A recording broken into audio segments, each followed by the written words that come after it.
But they attended a Congregationalist church there, and Spurgeon, probably by the time he's 6 to 10 years old, has read Pilgrim's Progress for the first time.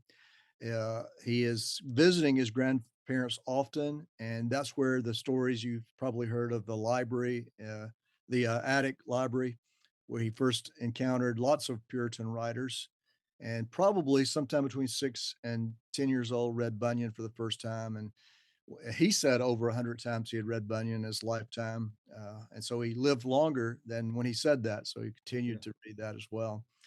But he was sent to a Church of England school in Maidstone, where he was taught the Anglican Catechism.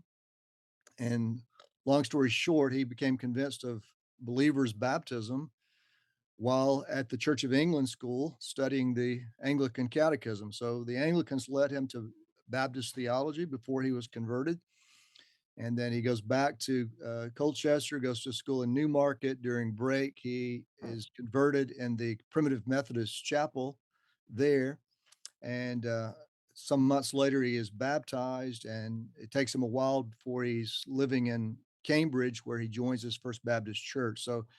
So Spurgeon raised a Congregationalist, convinced of believers' baptism through the Anglicans, uh, converted in a Primitive Methodist church, joined a Congregationalist church temporarily while he's in school in Newmarket, and then in Cambridge joined his First Baptist church. So he covered all the bases. The personal influences would be his grandfather and his mother, especially, who would spend the greatest amount of time with him and pouring her life uh, into praying for his conversion, urging him to be converted.